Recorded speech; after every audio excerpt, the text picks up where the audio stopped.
welcome y'all back to That's What I'm Saying, the podcast about hip hop, entertainment, dating, sex, relationships, and social issues from a sometimes ratchet but mostly woke perspective. So listen and subscribe to That's What I'm Saying. We're on Apple Podcasts, Google Podcasts, SoundCloud, iHeartRadio, Spotify, wherever you get your podcasts, you can listen to us. Also, watch That's What I'm Saying, the TV show weekdays on Island TV. Just download the Island TV app.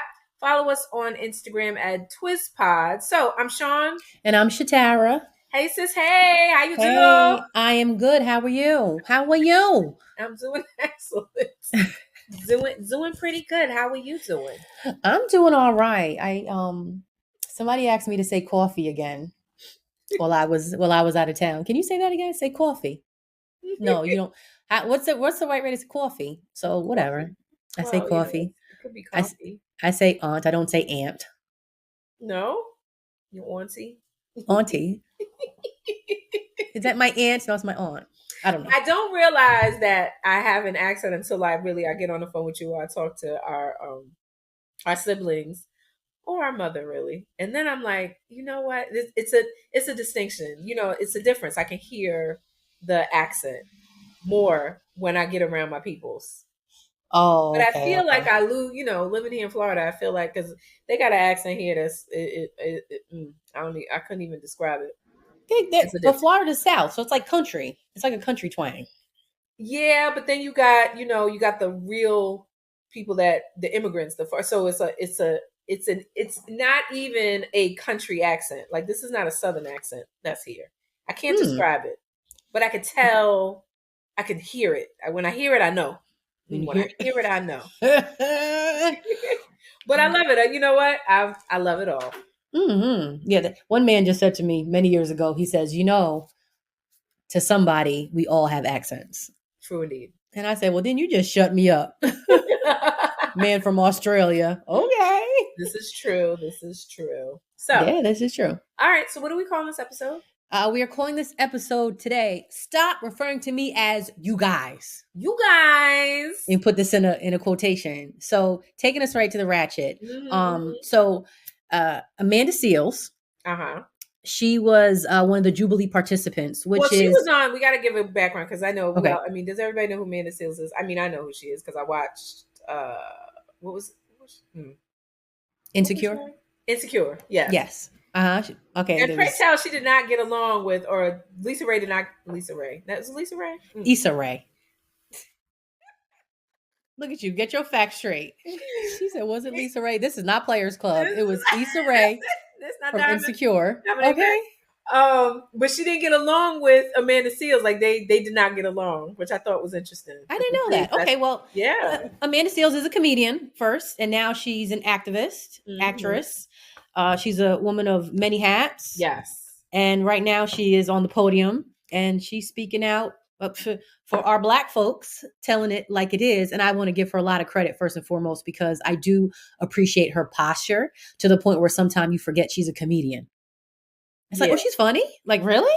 But she's at least, I don't know what you want to call it, like cultured, or she's informed. Yeah. But, definitely about her people. And I know she has Love it. She has an island background, I believe. I don't want to say that her mother's Jamaican, but I know there's some, and she's an immigrant, or she's said that she's like a child of immigrants or child of an immigrant.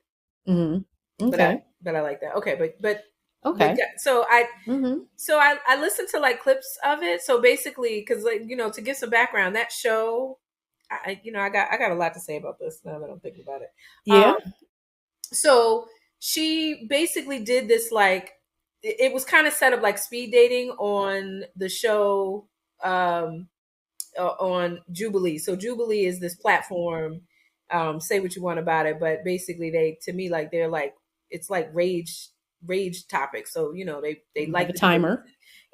That's cool and all. So the format was like Black radical facing like a panel of Black conservatives.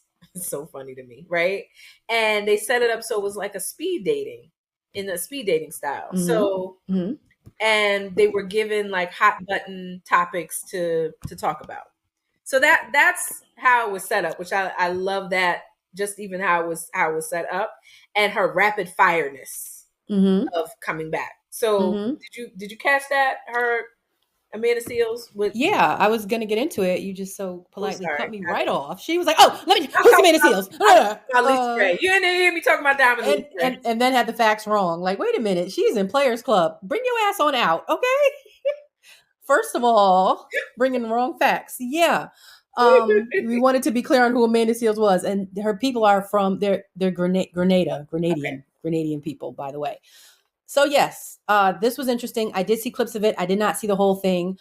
This whole Jubilee setup, and everybody kind of gets a minute to get. They have a moment, like a timer's on, as if it's a game of chess, and they get to throw out different topics. And a gentleman had come up, and he basically said that he doesn't believe that Black Americans deserve reparations and that we're just complaining. And what really came out was that he's not even American. So she got in his ass and she's like, no. Now, where are you from?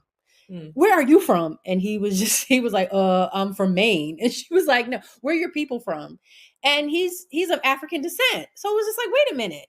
Okay, move on. And he was saying that there was, a shooting in Chicago and you people didn't come. And she's like, stop saying you people. He goes, well, the Black Lives Matter people didn't. And then he went back to saying you people. And she just stopped and was like, first of all, you're going to stop calling me you people. And that's how that became a big thing.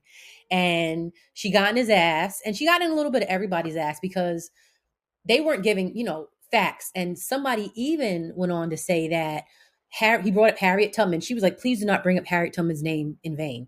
She saved Black people. She sacrificed her life. This Black man said that it was for the white people. White people helped save, they were the ones who really helped in the Underground Railroad.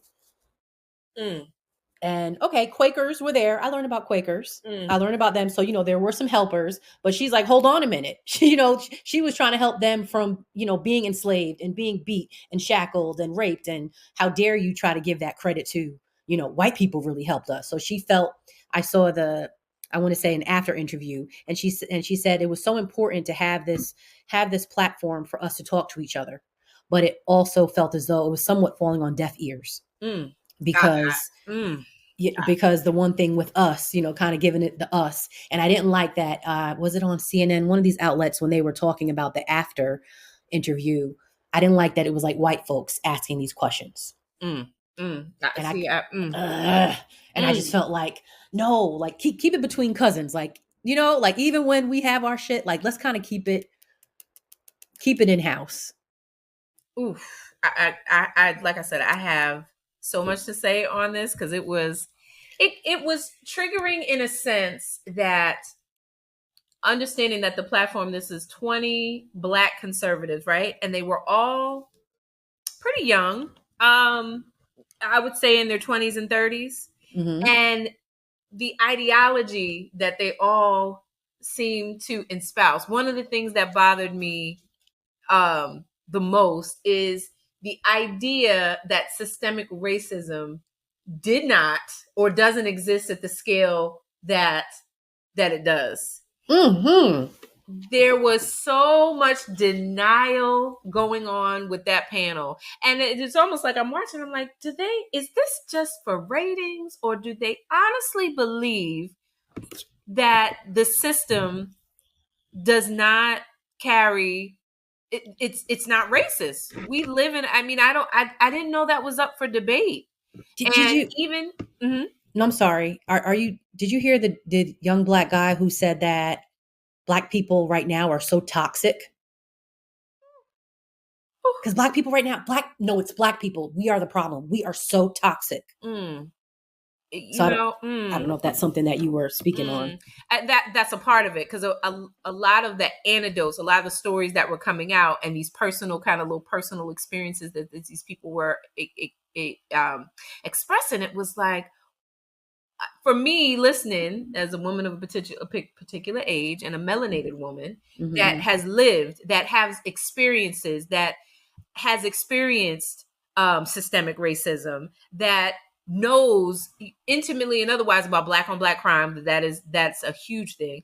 The reparations argument, the just how our culture, I'm just listening to these people and I'm like, do they not know? Or is it's choosing to be in denial. You choose to have this lens and say, you know, well, racism doesn't exist. These are the people that, you know, I don't see color, even though your skin is darker than the night, but you don't see color. That kind of idea. And for someone to say that our music or black, we glorify violence and, you know, with some other just, and it's not race, you know, and not erasing. We're not a monolith. When I say that, like black people, we're not a monolith. It's not, we're not all the same. We have our issues. We have things that we need to work out as a people, but let's not deny the facts. One of the things that you know, just seemed, it was just a race was like this, there's this wealth gap, which I don't think they just understood. You look at the numbers, white, black people, the median of wealth, I think white people exceed our wealth by like $200,000, $300,000 at times, despite all of the things that black households that we do to increase our wealth. Our households medium income is not the same, and that's a racial disparity.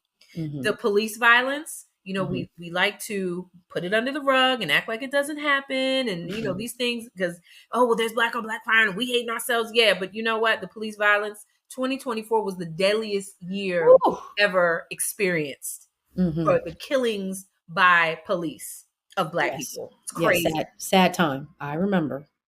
I mean, we did. How many shows did we do about it? In tears. I was crying. Yeah, I'd be crying. Like, I don't remember. My white friend was like, "Are we okay?" Because I was like, "I'm not okay today," and that was happening regularly. Like, it was just. It was a lot going on. It was just one thing after the other. And that goes into our experiences. So, you know, you get to this age and it's where you have lived, you have these experiences from time to time. And you and I can say this with clarity. And I know you and I, we've experienced racial discrimination from time to time in our lives. It's a true statement because it's the truth, because we from lived the past to the present. So to sit on a platform and say that these things, these experiences don't exist or negate them is crazy to me. And I think that Amanda Seales did an excellent job without going in there and windmilling on some people's foreheads, because it's almost like that's what you feel like doing. Like, you know what? I'ma just And she said my mind up in here. She said this is not going to work. This is not going to work if you all. Oh my gosh, what did she say? This is not going to work if you all like believe the lies or something like that. She just made it very clear. Like this is not going to work. Like she just recognized that she was in a class of her own. And then somebody said, you know, clearly you're not talking to scholars and like-minded people. She goes, clearly I'm not. And these are not the people I should. These are the people I need to talk to. I need to open their brains and give them some insight, clearly. So they know, as Black Americans, you know, walking in this country, where we come from and where we stand today. So I second that notion. I appreciate her posture that she had throughout that whole thing. And everything she brought to the table. So for her, you know, some people like they know their lane. I'm gonna give her that. Like, you go ahead, girl. Like, you take that. You know exactly. Go right on the head. She was there for it. Facts and all.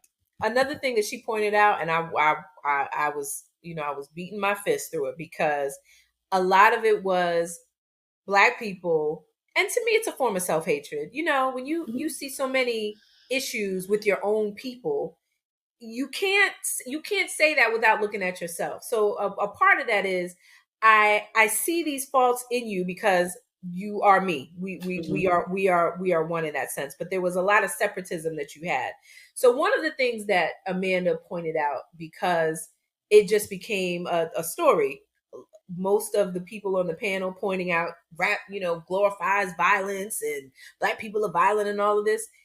And Amanda was very good at pointing out the issue with, but what about the gatekeepers? Because these are the people that get away. These are the labels and the distribution companies within the entertainment industry, the ones that are profiting off of the violence, the ones that are making money off of it. We don't talk about those, you know, that part of it. Name the gatekeepers. If we're talking about there's a culture of violence, which I'm not going to take away from, and this is not the conversation for that. However, distinguish the creators from the corporate heads, the distribution, the executives, The ones, I mean, we know, you and I grew up in the era. We know about the NWA stories and Why they exist. the Jerry Hellers, and even what's the dude now Rick Rubens and all of this. We know what the setup is. We see it. It's right. It plays out right in front of our face. So without pointing a finger at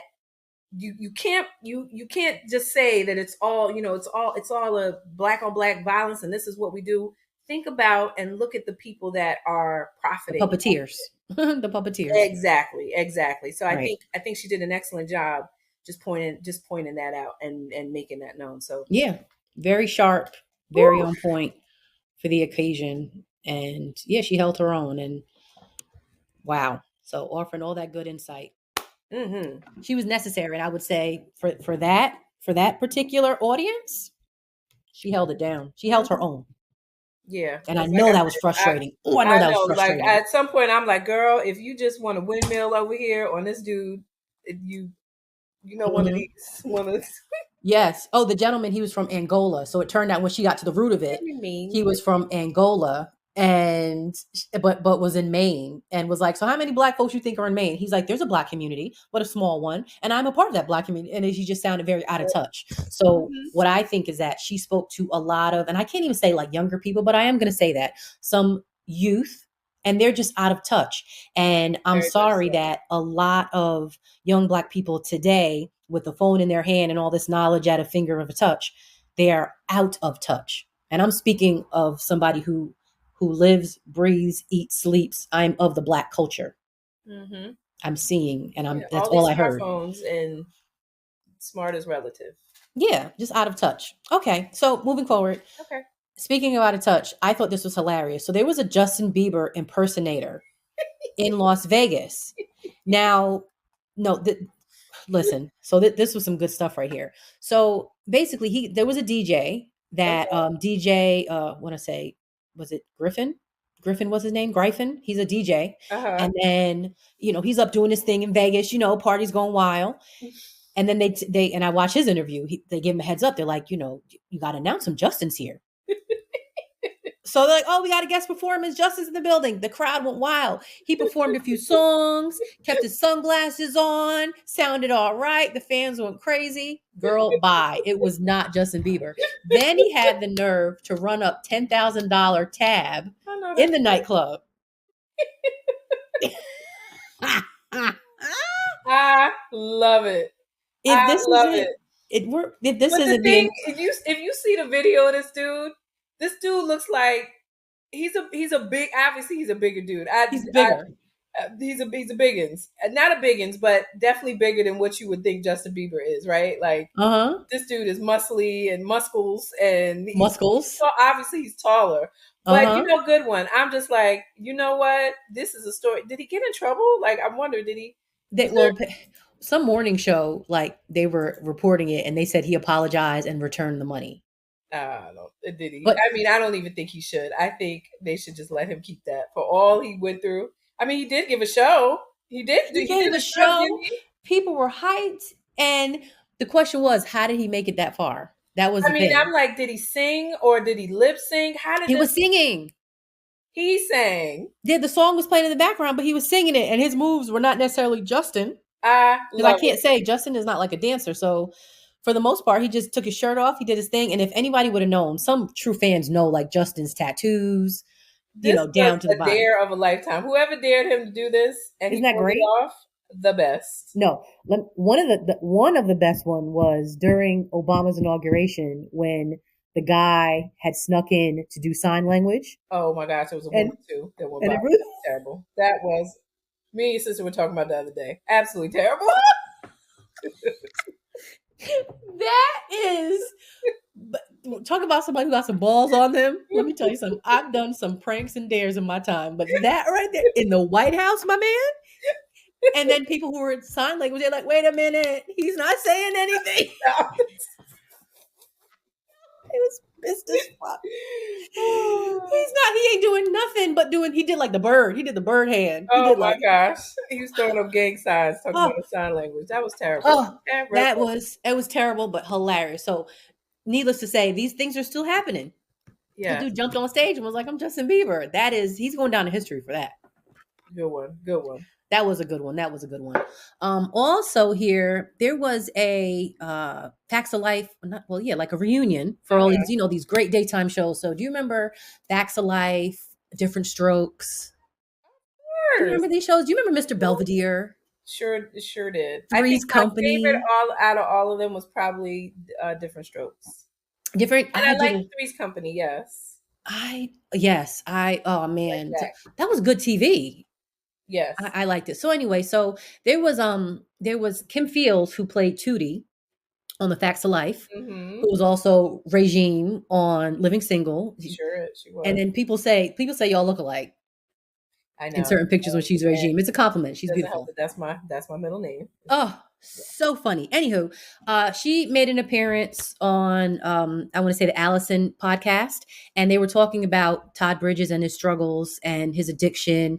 And there was an interview for the show, and he was the last surviving cast member. Like he walked out by himself. Crazy. Isn't that something else? And that just made her so emotional. And just saying that growing up as a child star, like she watched him go through uh addiction and some of the legal battles, and to know that a lot of their co-stars didn't make it. So Yeah. I want to say Dana Plato, Gary Coleman. Gary Coleman, Mr. Drummond. Yeah, Mr. Drummond. Yeah, but So yeah, drugs. that was that. Yeah, that's sad. So for them to be like, the two. So anywho, so that was, a reunion, and she did say the reunion was a symbol of victory. He won the battle over addiction, and for him to be like the last man standing. Oh, Yeah, and he's been through it too with his battles. He's been through it. mm-hmm. I remember I used to love him. He was like the older brother. I used to love him on Different Oh, Strokes. Willis and Arnold. And then he dated Janet Jackson on the show. Remember she was Yeah, she came on out. Uh-huh. that was a show. And I remember I'm showing my age. But there was an episode of Different Strokes. It was called The Bicycle Man. And it was Mm-hmm. one where Arnold and his friend, I think Dudley, Mm-hmm. and they were going hanging out with the guy that had The back of the store? yeah, and the That guy guy. him. That was my first that I can ever remember something where child molestation was on television. There was an actual show. Yeah, that was a PSA at the end. Like, if you or Yeah, somebody like, don't get in the right. That car, was don't. Mm-hmm. ooh, and that was like what time? I don't know what time they came on, like 3 o'clock or 4, 7 o'clock maybe. But that was a heavy one. I was a little girl, but I remember that was Mm. a heavy I remember that episode. of I Different remember. Strokes. I Mhm. remember that episode. I Yeah. remember that. And I remember him.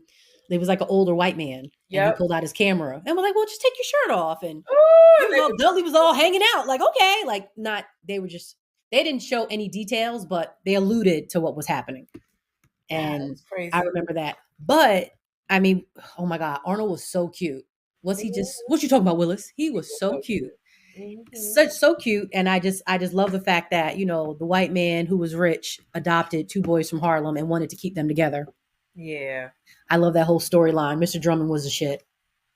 and lived in a high rise. Yes. And told him, and then they had it made. He said, what you talking about, Willis? And now, yeah, Miss Garrett, that's your maid. Like, oh, do you remember the girl in the wheelchair that used to Yep. run over Ooh, Arnold's feet? she, And she had bottle cap glasses, but she would clap on him all the time. she wasn't she the gooch.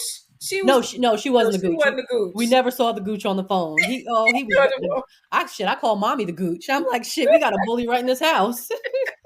Jesus. My mother was the gooch. But yes, that girl used to run over Arnold's feet. She's like, excuse me, like clear the way. And she would run over. She's like, better luck next time, man. She had a clap and she would roll out the door. Oh. Different strokes today. Different strokes to the world.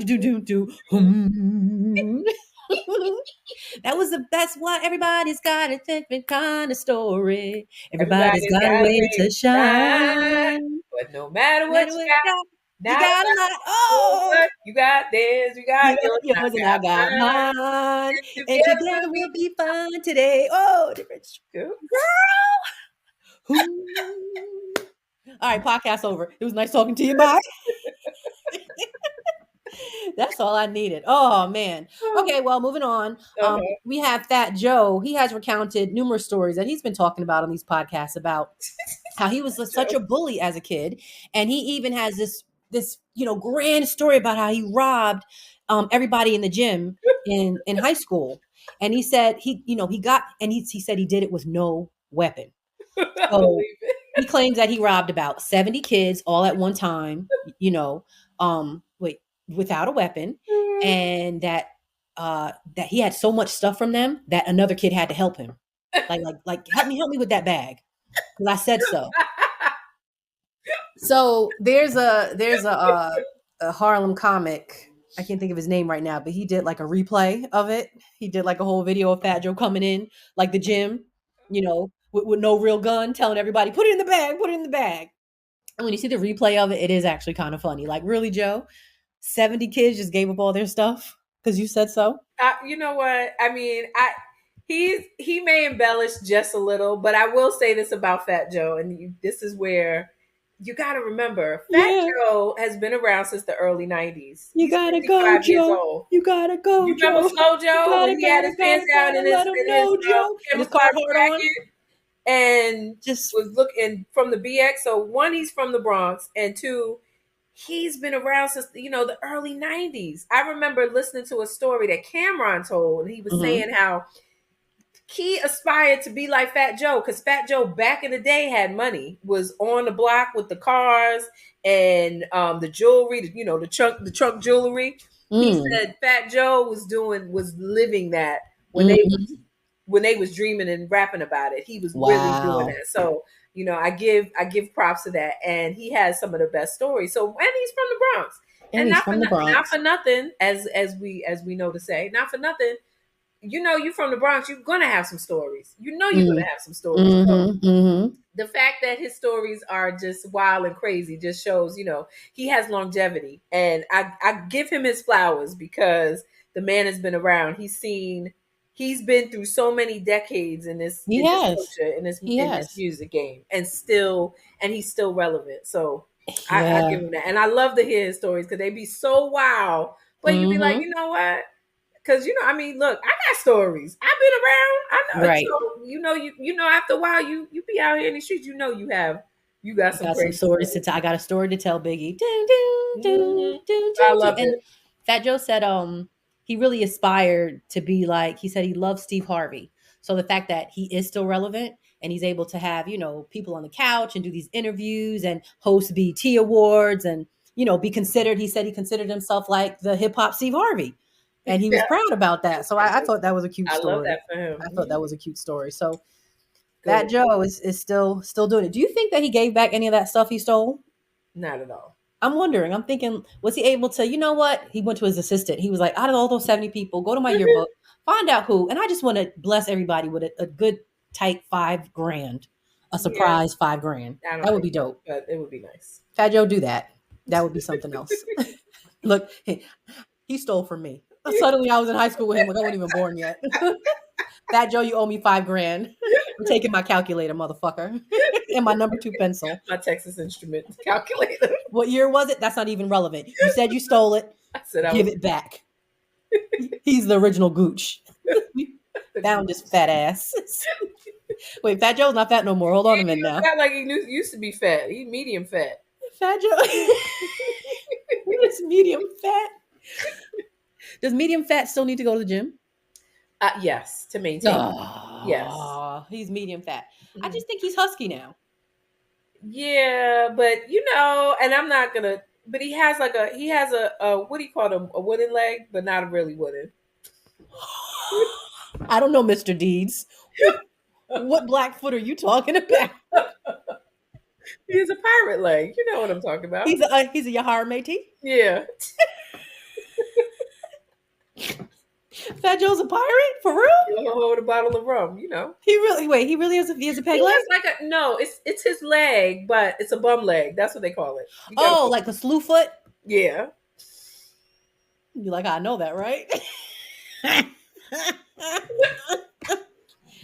Girl, you got Oh to talk to the podiatrist sometimes. They, whew. man. All types of terms, right? Oh, I didn't know that. So he walks with a limp because he has a slew foot. Yes. Oh wow, I can't wait to You meet him. gotta I'm see gonna the ask whole him. thing.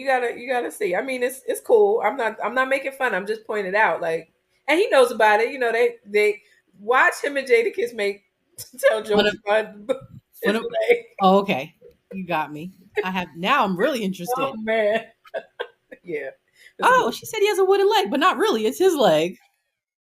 Oh, we know we won't have you fill out the insurance claim. He got a play leg. You know. Fisher Price. It's a Fisher Price. Okay. All right. In other news, Uh-huh. Fat Joe's leg, they're looking for it like Tony Soprano took that Russian lady's leg. You remember that episode? Tony, give me back my leg. Do you remember that episode? Yes. Tony Soprano stole that lady's leg.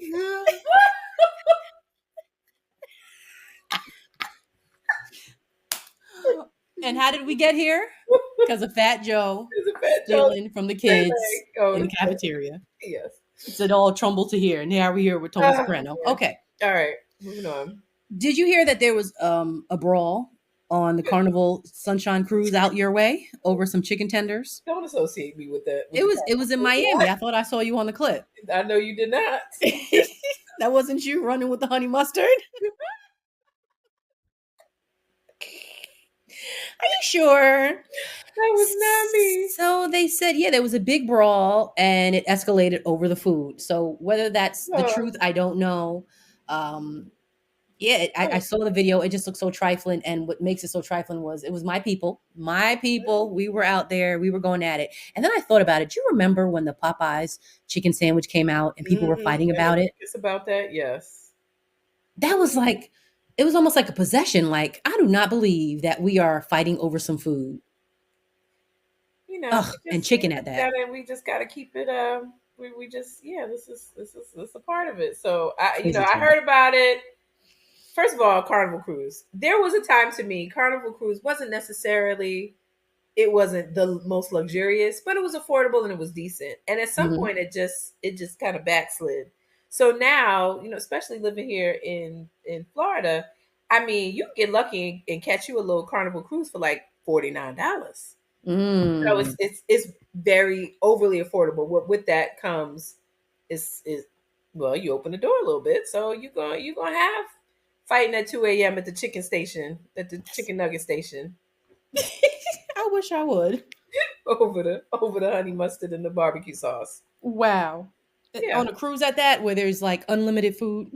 I, anyway, Isn't that crazy? And like I said, and it looked like young kids too, like I know young, it was. I know it young was. black folk, and then just, turned into something else. It was terrible. Hmm. Speaking of terrible, comedian Reggie Carroll, he was killed in a Mississippi shooting. I'm sorry to hear that. Fellow comedian here, he was a Baltimore-based comic, and before I even read, the headlines that I have here, from what I know, he was actually touring with Cat Williams.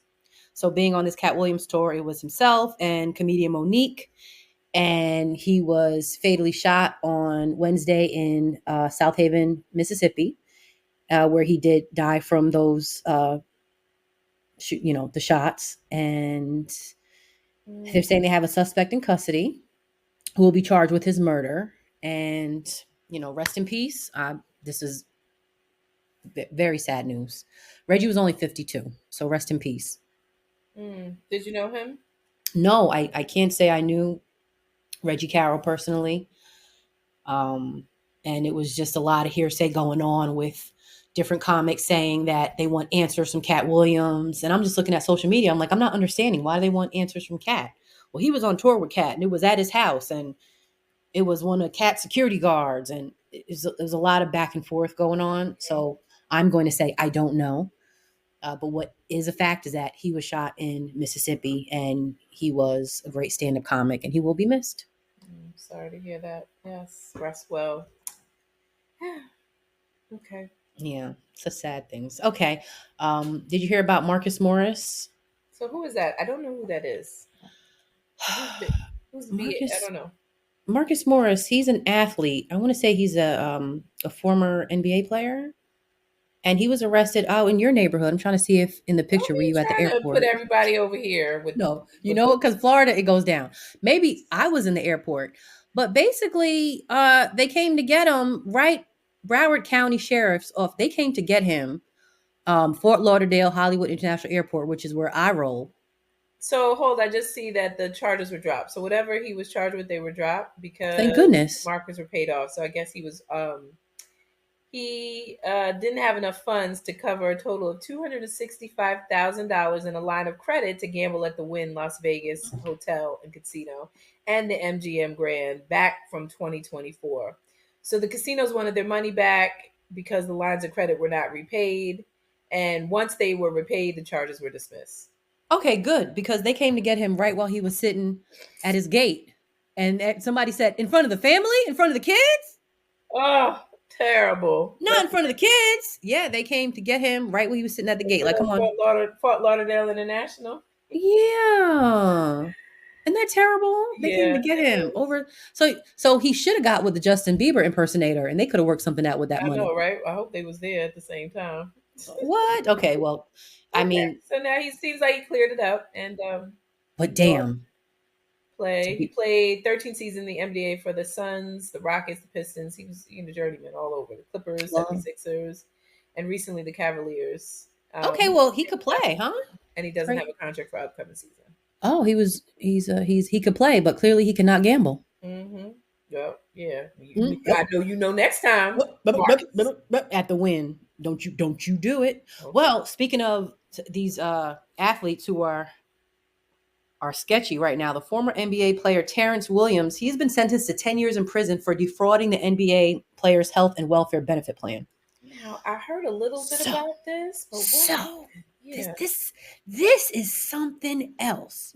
So he got other people involved too. That was the thing about it. He got other people involved too. And basically, they came up with these claims, clearly some fraudulent claims, and they were able to, get some reimbursement for medical, dental services that were rendered. Um, yeah, and they say plan for claim totaling to at least approximately $5 million. So So okay, so he had. I'm trying to figure out what did he do? he orchestrated the scheme to defraud the NBA's insurance plan. So basically, claiming that you got teeth work done, you claim that you got this medical bill, you claim that you got this and this done, and there will be some reimbursement. You give me a kickback, the doctor gets kickback, everybody get a little something for it. Oh, Yeah, yeah. So it so says he was ordered in to ex- forfeit more than $650,000 and to pay 2.5 million in restitution for ripping off the NBA's health and welfare benefit plan between 2017 and 2021 with the help of a dentist in California mm-hmm, and doctors in and the Cali doctor. and Washington State. Wow. And they all pulled it off. So he got at least $300,000 in kickback payments with an S. So he was making a little bit of money. Just, hey, go see my doctor, go see my dentist. He's going to say you got the work done. The insurance company's going to kick something back. And the reality is, his attitude was they're not going to miss it. Well, damn. Well, yep, they're not Yep. going to miss it. But the sad thing is, I think this is just showing, especially in these sports, and you have these black men playing and making millions and millions of dollars, and then they don't have their earnings. They don't have That savings. part. And now life be lifing, and here you come up with a way to defraud, to defraud. And without looking at, well, your standard of living has changed because your income has changed and Mm-hmm. you didn't put away, Mm-hmm. or for whatever reason it's Mm-hmm. dissipated. And a part of it, you don't know what you don't know. And a lot of times you get these athletes and they're making more money than they've ever made in their entire lives, than anybody that they've ever been related to has ever made in their entire lives. You Mm-hmm. have all of this money, but you don't have a plan. You've And seen Ballers. They portray that yeah, very well in the show Ballers. you don't have a plan. And then you have, amongst other things, you have people that are in your pocket, you have family, you have businesses going around, all of these things that pull from your fortune. So it's Mm-hmm. unfortunate because you look at this guy Terrence Williams and it's like, well, he was in the NBA, he was making millions of dollars. Yeah. But it sounds like he had a drug addiction and he turned to crime.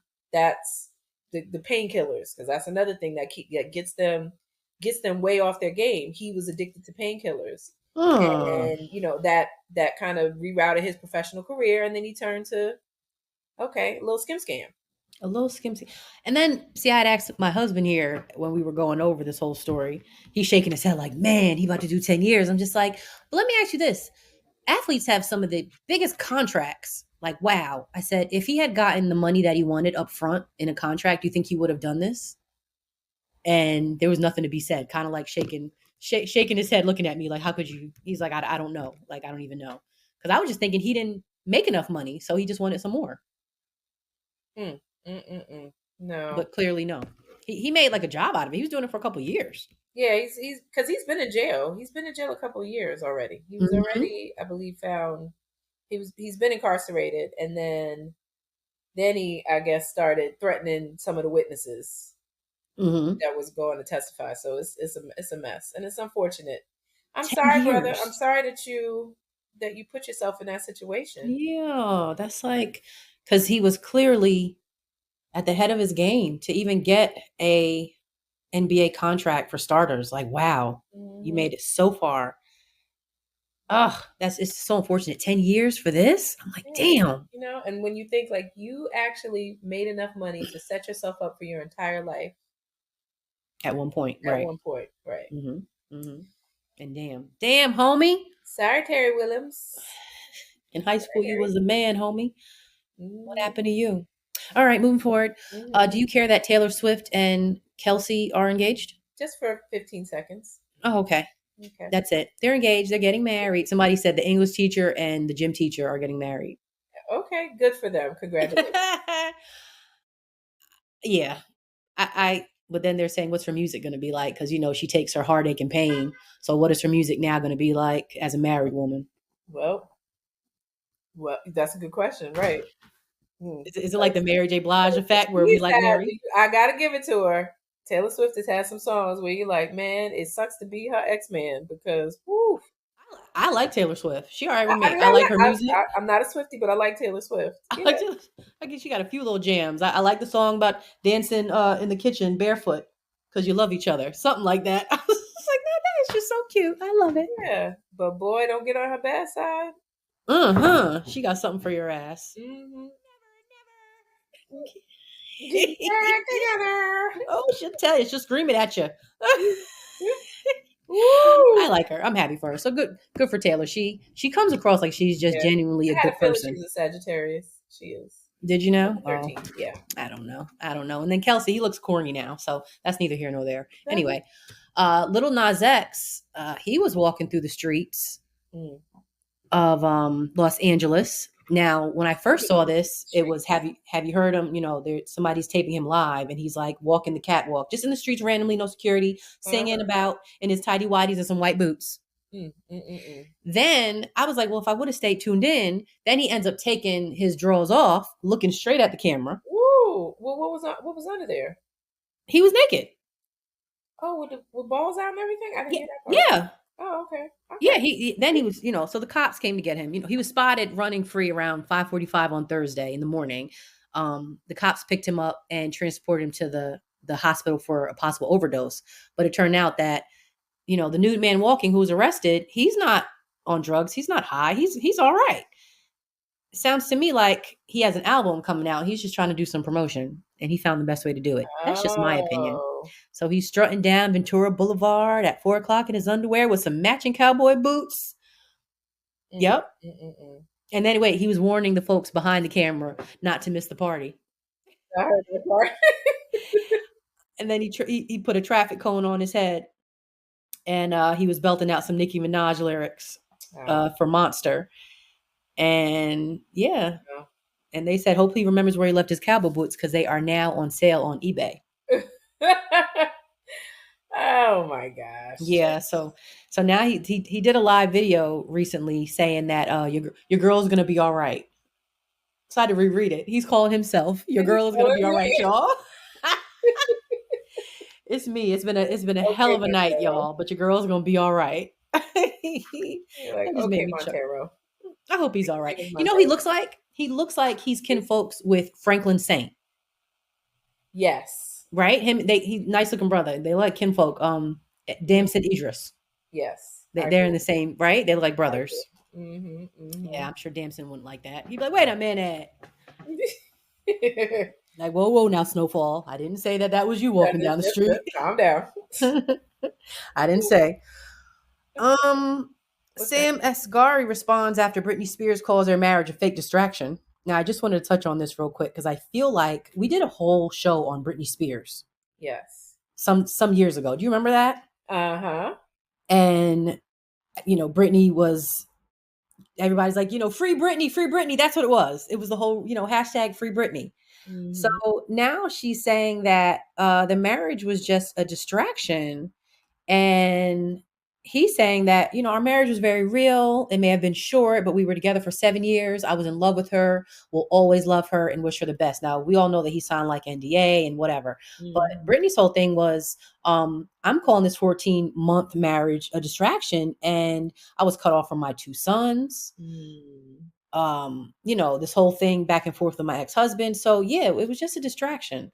Whether that hurts his feelings or not, he's being real classy about it. He's like, I love her, I always will. Yeah, yeah. And I think good. He's taking the classy slash NDA. I signed an NDA route. Good for him. Yeah, and right. And that was good. She said, we're just people so fragile and human. The hardest years of my life were my 2 sons gone for those 3 years. I was cut out from calling or texting. And I remember in shock, my secret to survival was denial and a lot of tears. Mm. Oh, that's sad. It is. Oh, Yeah. I All right. always, I have a place in my heart for Brittany. Mm-hmm. I just do. Yeah. I like Brittany. It's Brittany, bitch. That beat dropped. I'm like, you know what? She told me. You go right on ahead. Brittany had her wave. She rode her wave. Sure She did. really did, right? Didn't she though? Speaking of waves, Aaron Pierre and Tiana Taylor are an item, and I'm loving it. Are you? That's Mufasa. I like it. I like it. I liked her and her ex-husband together too, to be honest with you. I really liked her and her ex-husband together, but of course that's old news for her. But Ah, I'm gonna tell. I said this before, and I will remain to be seen. And I am not a hater. I root for love. I am love. I be what are love. you gonna say? What are you gonna say? But However, but I don't. ow I now. don't. I don't. I don't. I don't. I'm just. I don't 100% believe it. Believe it. I don't believe. I don't 100% believe it. I don't. I think, I know, I love her little, can I just get my back blown out in private? I get it. Girl, I get it. Something about this is giving publicity stunt to me. Okay. Okay. Giving beard qualities. Oh. And I've said this before. Like I said, I'm no hater. I'm not. I'm really not. I'm giving She you what puts her lip balm on. I know you can see. I'm giving you as I pop my lips. It's giving beard a little bit, and Okay. I want her to win. Like I want love for the both, and I want her to win. But I'm gonna tell you, we're just gonna see because something. Something's okay. So If I could just put my pinky. put your pinky on it. Okay. All right. Well, so well, we know what it was. It was a panel discussion, which is promoting Tiana's latest. She has a visual album coming out. And Aaron had a moment to speak, and he talked on what it meant to bring her creative vision to life. And he made it very clear that, his number one priority was serving Tiana's artistry, serving her visionary spirit, her artistry. Everybody knows that Tiana is really one of one. And he kind of went in just giving her flowers, and everybody was just very like, okay. And he has such a nice, deep voice. That's why I said what I said. Exactly. I didn't even know all of that, but yes, this is his voice is so nice, and that's why I said what I said. It's something. Okay. Yeah, but it's I mean, I willy-nilly. love it for her. She love it. I love it for her. It's giving willy-nilly. Yeah. It's giving Jack Sparrow. It's giving willy-nilly.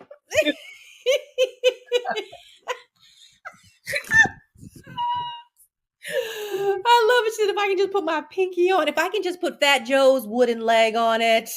Say it would. What I said would. Yeah, you did. You said it's fake, but it's wood, but no, it's real. I said it's play. A play leg. And I said, is it Fisher Price play? Is it Mattel? Is it KB Toy Store play? Oh God. Is it Toys R Us giraffe play or what? No, it's just like a ring pop. You know, I'll take you there. but it's just not. It's a ring pop play. Oh, it's a ring pop when you want to win a ring. You get a ring pop. Okay, well, we'll see. We'll visit but this you know, again. like I said, I love this. Aaron Pierre, Tiana Taylor. I love it for them. If that's it's great. I just, like I said, I'm gonna put a pin in it. Just after these messages, we'll be right back. Right. Hi, I'm Penny. Remember Pee-wee's Playhouse? Oh, God. Sarah. I will take you there. I'll take you there. Yeah, I was a kid once upon a time, and I am still her. I don't know if anybody ever called. If somebody needs to send us a message. Oh, you guys, you can send us a voice message. You don't even have to reveal your name, but just go to our linktree/twistpod and leave a message. Okay. But I want to know who caught that. Who caught the penny after these messages? That was funny. Yeah, that was a whole Saturday morning. Who did? I got a whole little plugs. I throw a lot of little. Oh, good one. I was a kid before. Can you believe it? Okay. All right. It's time for us to get woke. We've been here for a minute. Okay, so here is where I went down the rabbit hole, as I do sometimes, especially getting prepared for these woke minutes. And I found a video by Willie D. So Willie D has a podcast. We know Willie D is from the Ghetto Boys back in the day, the group, the Ghetto Boys. Yes. Okay. They was like senior citizens back in the day. I just always felt like they was older. It was Bushwick Bill, rest in peace, Bushwick Bill, Willie D, and Scarface. Yeah. Last year, Halloween fell on a weekend. So in any case, Willie D has a podcast, and we know he's from Houston, Texas. So a lot of it is based in Houston. And he had a guest on. Her name is Catherine Griffin Townsend. And she is a lead recovery coach through the Harris County Sheriff's Office. That's in Houston, Texas. And they have a program called We've Been There, Done That, the reentry program. So basically, she's combating human trafficking in Houston and other cities. She's been doing it for over 10 years. So she states that, and I'm going to give her a quote. She says, working with, quote, men, women, and children who have fallen prey to international and domestic human trafficking, prostitution, and sexual slavery. She rehabs them. So she said the rehabilitation of those who have been sold for sex is a very long trauma-based process, and it can take up to 4 years. So she's developed what she calls a protocol to help survivors and victims to help survive and heal. So in her own testimony, she has this whole dynamic testimony I found. I was listening to her online, and she talks about being basically a college student back in the day to turn into drugs and eventually prostitution. So she knows a thing or two about a thing or two, right? So she's on Willie D's podcast, and she says that the number one in-demand organ when it comes to trafficking, human trafficking, is brown and black people's skin. Mic drop. I couldn't believe it. So I had to do my research, because this was just, I was blown away. Like, what do you mean? You hear these stories, but how true is this? So I came up. Reports confirm that human skin is among the human tissues illegally trafficked globally, driven by high demand for cosmetic and reconstructive surgeries. And what they call her Miss Kathy. So Miss Kathy says wars where people are getting bombed and burned. So there's a need for human skin. So while kidneys are most commonly the traffic organ, and the trade also includes skin, corneas, eggs, blood plasma, I was blown away. So the process with skin trafficking, there's basically this harvesting. So skin harvesting is illegal. and it's happening on both living and deceased individuals, of course, without consent a lot of times or under duress. Can you imagine? And then the process is that the tissue is processed and then it's illegally gone or taken to this pathology lab. Hmm. And then it's distributed. So who's buying it? These are like the cosmetic surgery places we hear about running, these cosmetic surgery businesses, nail salons, for example. I've heard of that. I've seen it. So then the skin is distributed and it's sold to companies who produce skin and tissue products and shipped all over the world. This is crazy. I did not even know this was a thing. So there's a very high demand for it, especially in reconstructive surgery. And of course, we know where are these wars that are happening. Where are these burn victims at? So that's another thing. And then I started researching and kind of digging into the stories that we've heard, the headlines that we've heard. So one a very highly publicized one, and we talked about it here on the show, was the South African child that was trafficked for her skin and her eyes back last year. Mm-hmm. That was a thing because allegedly her eyes and her skin was coveted because she was light skinned and she had light eyes. So the child is still missing. She's presumed to have been exploited for her skin. There was also back in a couple years ago, there was the theft and sale of human skin and cadavers. So and we talked about it here on the show. Harvard Medical School, the morgue manager, Cedric Lodge, he pleaded guilty in 2025 to stealing and selling human remains, including skin. So basically, the bodies have been donated to science, and he was selling it on the black market. That was a huge thing. And then there was the case at the Biomedical Tissue Service in New York. Michael Mastromarino, he was talking about how tissue trafficking, skin, bones, ligaments, cadaver material, like they're harvested without getting the proper consent, all for profit, all, for these medical procedures. So I was blown away. Yes, we know that human trafficking is a thing. It's at an epidemic proportion. But now we're talking about skin trafficking. So this is disturbing. What are your thoughts? This is disturbing. I think of also, we talked about a case where there was a black kid in a high school, and I don't remember where, but when they found him, like rolled up in a mat in the high school, he was full of newspaper. Yes. His insides were out. And the family's like demanding answers, and they had nothing to say. Like, autopsy showed that his insides are gone. He's full of newspaper, and because he's a young black male, clearly he was a good athlete, anyway. So my point is that this is just disturbing that it's becoming more and more common, and that we are being sought after. We meaning black people. This is a real thing, and I am thankful and grateful to Kathy Griffin, who kind of brought this to the forefront, because I didn't know it was at the level that it is, that this is actually a thing. So and then I was researching where people in the health field, nurses and doing healthcare roles, healthcare workers, where they are increasingly having to be taught to see the signs of human trafficking or even skin harvesting. So looking for signs of abuse, like the bruising and the lacerations. And then there's these branding or tattoos. So there's this evidence of branding or specific tattoos as a sign that that person is being trafficked, whether for skin or otherwise. So that is a thing. So I'm going to put some information when we do the podcast. So we put it online, just hotline a call, because this is a thing. I could not believe the extent of this. Wow. Yeah. Wow. That's why I love this podcast, because these are things that are not coming across our regular everyday news. Right. We shed some light on them. Yeah. So we'll keep posted on that.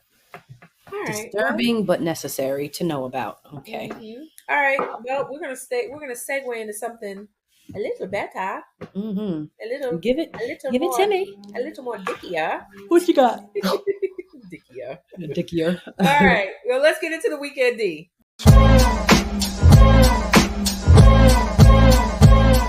All right. We here. All right. So here it is. You ready?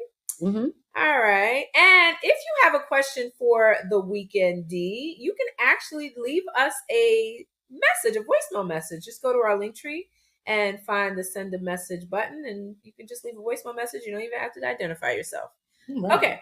So here we go. I'm 41, dating a gorgeous 39-year-old man. He's sweet, generous, and very adventurous. He wants me to peg him, watch him with toys, and do dom sub scenes on rotation.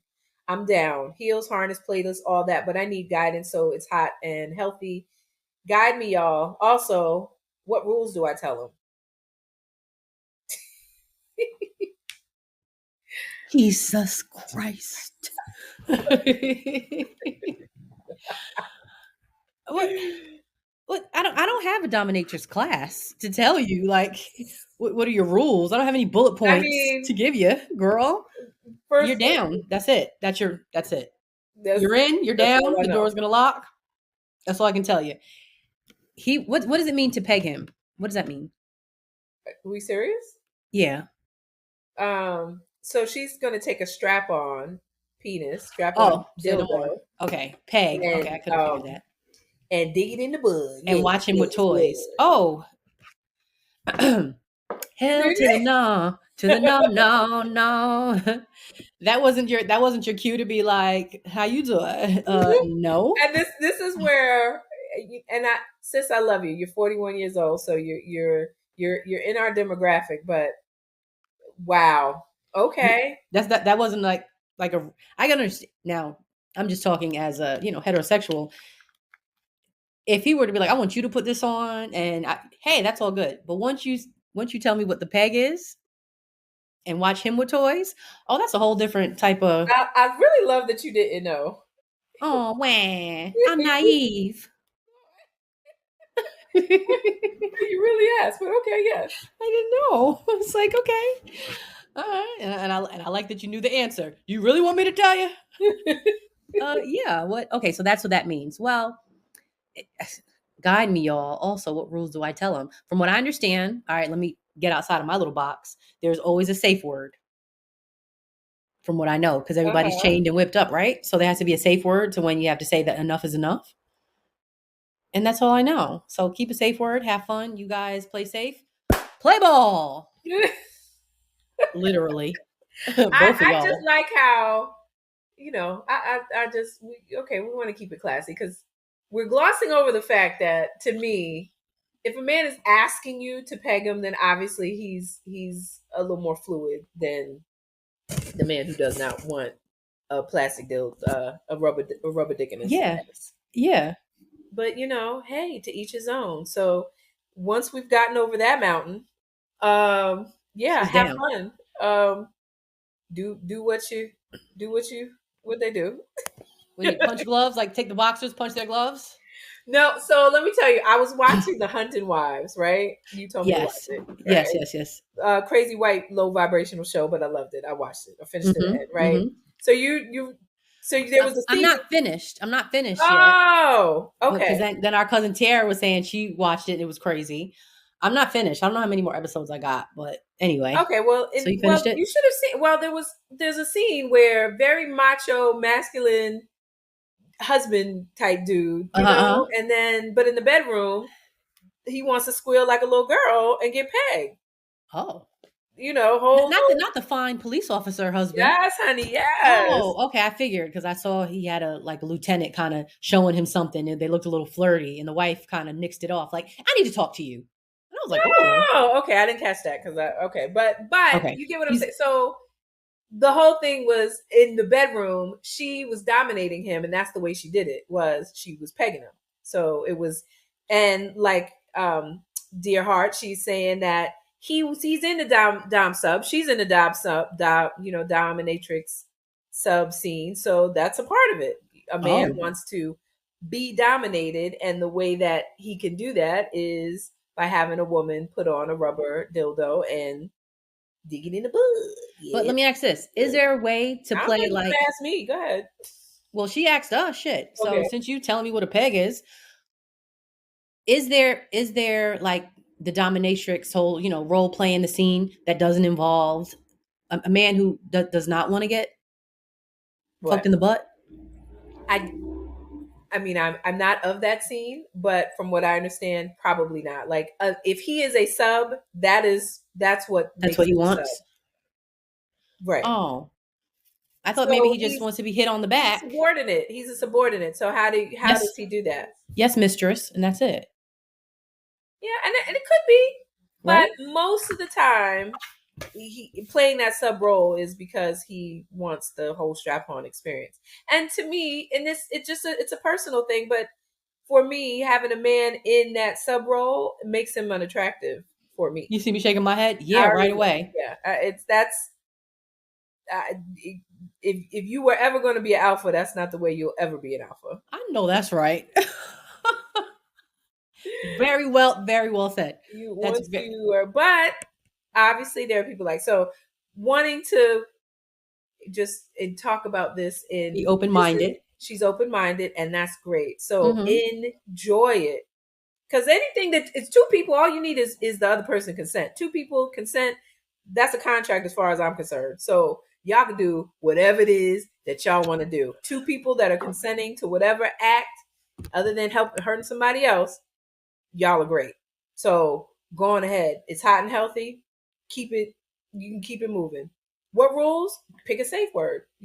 That's what I'm guessing. Yeah, Hmm. have a little safe word. I mean, that's what I'm thinking. Like, okay, role play, put on a little something, like some fun, but that whole aspect of pagan is like, oh, okay, so to me, like, oh, you're with a gay man or a bisexual man. Like, yeah, that's Yeah, gay.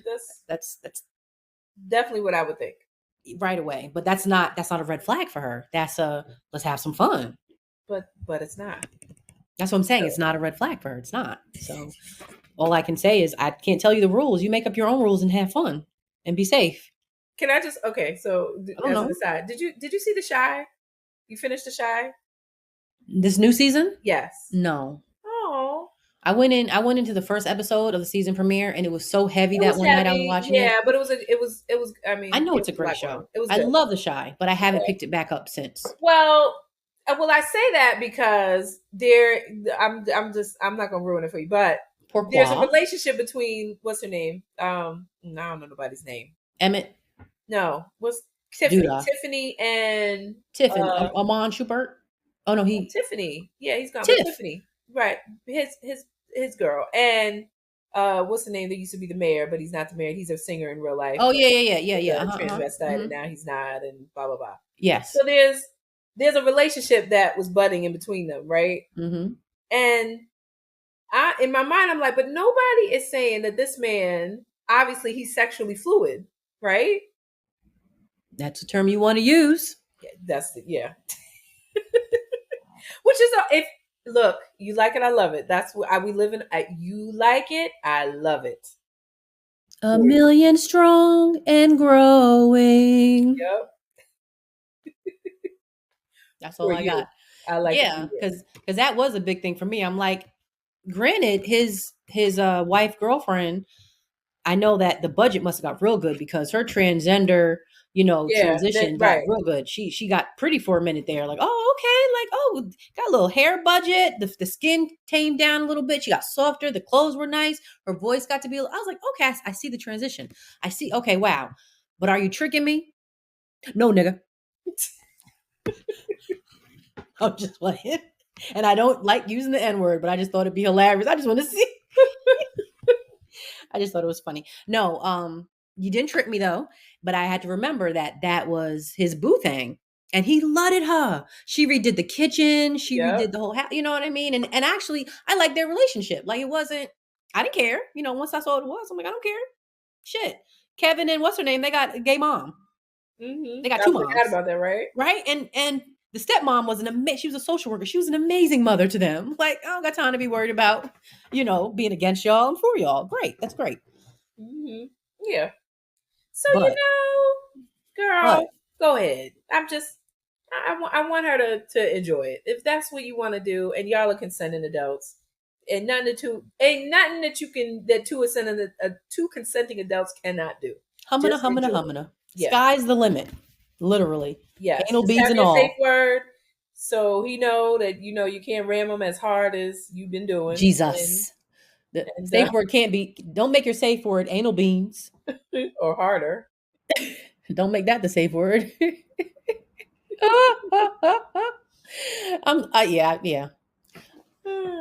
I'm naive. I don't know, but You said, what is pegging? hey, I'm thinking like they playing golf. Like what else? What else? He wants to be pegged. He wants me to peg. I was like, huh? Watching with toys. That was like, wait a minute. But the peg part, I really wasn't sure. Mm-hmm. Now I know. Yeah, you know. And knowing means you probably didn't want to know that. Right. Each one teach one. Now I must run and tell the others.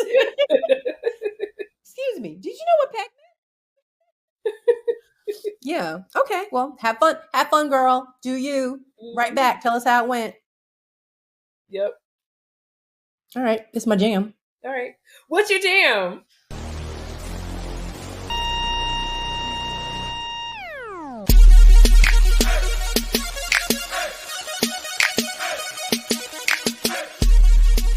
Okay, so this was something that I was listening to, came on the radio super random, and I was like, I forgot this was my song, and it is so hype. So it is Started Up. Yeah. Look at you laughing here. I think we did this one before, but it's always good to bring it back. Really? Okay, so this is Lloyd Banks, Started Up, Swiss Beats, Fabulous is on it, and Kanye West. And this is the Kanye that I like. Because he's a shit talker. This is to me like I call this is the dickhead Kanye. Like yeah, he's a shit talker. I appreciate a dickhead Kanye, but this is when he real dickhead. Yeah. So oh man, and then the one thing about Swiss Beats is that that's a Swiss Beats beat coming in. Absolutely. And we all know Swiss Beats was Rough Riders, and he's good. He does what he does, and he's definitely made a name for himself. Or like I said, it's his music. And this song right here is so hype. You want a problem? Start it up. Vroom vroom. Start it up. And yeah, that's my jam right there. Let me tell you, single from Banks' album. Sorry, just the third. The first single from his album. From his. I'm sorry, the third single from his album. Mm-hmm. The album HFM, Hunger for More 2. HFM. 2010. Let me put that there. 2010. Okay. Yeah, I know. Time and place. I can remember exactly. Mm-hmm, mm-hmm. I just remember hearing this, and I like the Kanye on here. This the dickhead Kanye for me. All right. But the way that Fabulous came in and just clean that shit up, was phenomenal. And you know why? Because to me it was a veiled diss at Kanye, because Kanye was kind of all over it. He was talking and I'm gonna be at least about an hour late, and here go Fabulous like, money, what he say? So money cost something like, I can't afford to be a minute late. It was kind of like a jab back, like, sir, no, like, you can say a whole lot about Fabulous. We know he's got his family problems, but in terms of lyrical tightness, he shined. I always got to give it to Fab. And this right here, all of them together. And Lloyd Banks just has that, sultry, like very deep voice, where I'm like, oh, okay, this was a good jam right here. Yes. Don't you feel like Lloyd Banks to me is like, he's a dude that you grew up with, like that. It's that New York kind of, he ain't really impressed about a bunch of stuff, He's so New York. Energy. He's so New York. Yes, but I appreciate that. But Fabulous too. But Fabulous cleaned up on that. That was. I'm gonna listen to that when we get off of this. Yeah. That is. The beat is dope. You turn that on up. I'm trying to start it up. Yeah, Kanye West talked to shit. Was that Ryan Leslie on there? Yep, Ryan Leslie with the hook. Ryan Leslie had his moment. Yeah, let me see. Fabulous. Money generated if we in the house, renovate. When we in the house, renovate. Oh man, yeah. That's a song. That was a song. Good one. Good one, Half Shatara. Spanish, half Trini, complexion Henny. Okay, if you say so, Fab. He says, time is money. I can't afford to be a minute late. Because that was after Kanye was like, I'm going to be at least about an hour late. Mm-hmm. Like, no, you're not even a minute late. Man, under the wings, fried rice at the chicken spot, at the Chinese spot. And that's so funny. I had to read that because that's what I'm thinking about eating right now. I'm like, I can go for some Chinese food. I just want some fried rice and some chicken wings. You got some really good fried rice chicken spots? No, yeah, but I have to be clear. Like, I don't want like a P.F. Chang's. I want like dirty Chinese food. Yeah. Like, do you have those? I miss those. I have one over here in my neighborhood, but they're a little bougie. So the way he gives it to me, like in a carton, they try, and I just be like, see, all this was unnecessary right here. And I see y'all gave me a smaller portion just because y'all are trying to be bougie. So I have to go a little further out. I'm not even gonna tell you where. And I ain't making the trip. I ain't gonna make the trip. I ain't gonna do it. Not gonna do it. You bringing back the memories of that. It was like golden chicken fried rice. That was in Harlem, and it was $2, and would you get 2 or 4 pieces of chicken with French fries? For $4, I would say maybe like $4 to $5. We got fried rice with 4 wings, or you could just get wings in the bag by itself. But you used to get crab legs. Remember, you would get crab legs. Yeah, we'll get you crab those. legs with the K. I didn't know they were. Big-ass crab legs. Crab legs, right, with fried rice, and then sometimes we get French fries on the side. But that was like dinner. That was I remember. That was so good. Was it $2 or $2? It was something, but man, that chicken was so golden fried that I would ignore, because every once in a while you might expect it too hard and see a hair on it. A little feather in there. Ooh, mess your whole day up. Oh, Jesus. Oh, mess me up. Still ate it though. Oh, mess me up. I have to pull that wing off. Pull that, because it make then you know what? It's okay. You see the eyes of the chicken like, why you do this to me? Oh God. Oh no! Man, I miss those days. I miss those days. That chicken was like gold. I've never seen chicken like that ever. It was like golden fried chicken. Like, now, mind you, we're talking about dirty Chinese food. 135th and 5th, Harlem, at the corner spot.